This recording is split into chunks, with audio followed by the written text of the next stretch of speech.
So this is WholeMama Michelle, ladies and gentlemen, on Facebook. Intact genitals are a human right, and she is just awesome. And I knew you'd be here. You've been in New Orleans with us. I think you've been to a couple of Super Bowls, the medical conventions. What motivates you? Why do you care so much, Michelle? Because babies can't speak up for themselves, and we need people to learn the truth about circumcision, and it stops when people learn the truth. So. And how did you learn the truth? I learned the truth. Well, my husband, before, when he was my boyfriend and we were pregnant with my first son, he was the first person who said to me that it was barbaric. And I remember thinking, like, well... Was that the first time you'd ever heard that? Yeah, that was the first time I ever heard that, or anything negative about circumcision. And it really stuck with me. And I started to see more and more, like, he's really right. It is. Like, it is completely unnecessary. And then I had my doctor, my OB, a lot of pushback from her. When I told her no, it was barbaric.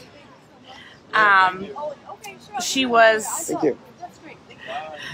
She had a lot of pushback. She started asking every appointment, told me it was my decision, not his. And I said, well, I really valued his opinion, and he's the father of this child, so I'm not going to do something to the baby that he thinks is barbaric.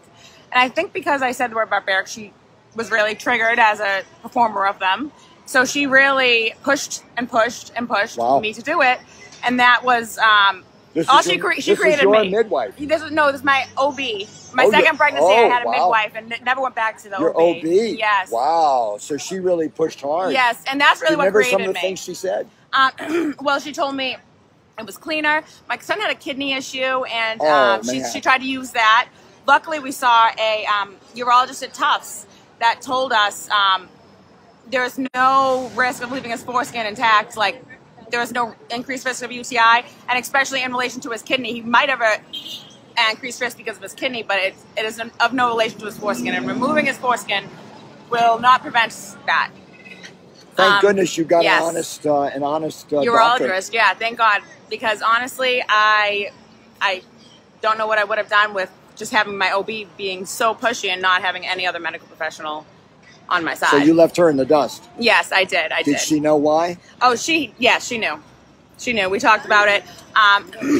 It was at my 6-week appointment when she asked, she asked the first thing she asked after I had him. You knew it was a boy at that point? I knew it was a boy. It was the first thing I asked, even though I had told him no dozens of times. Then when he went to my 6-week checkup after having a baby, she asked to see his penis. Wow. I said no. How did she say it? She said, oh, can you take off his diaper and I'll check out the circumcision. First she said, I was like, you didn't circumcise him. She's like, let me see.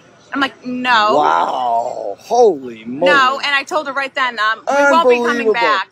There's something perverted about these doctors and their obsession with boys' genitals. It is. We switched eventually when our first pediatrician as well was very pushy on like diaper checks. And that was my pediatrician growing up. And they were recommended to us by the hospital, but they were very invasive. We switched doctors when I had my second son. He's never taken my kid's diaper off once, not ever. Not even for the weight, nothing. It's really unnecessary, and only at my request at like a really bad butt rash.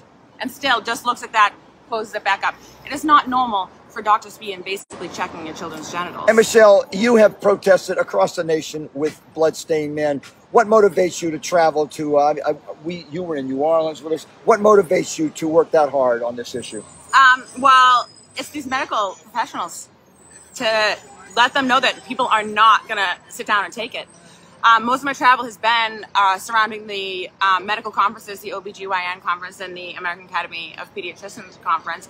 And they need to know that we're not going to take this sitting down. Good. Thank you, WholeMama Michelle, because intact genitals are a human right, ladies and gentlemen. Intact genitals are a human right.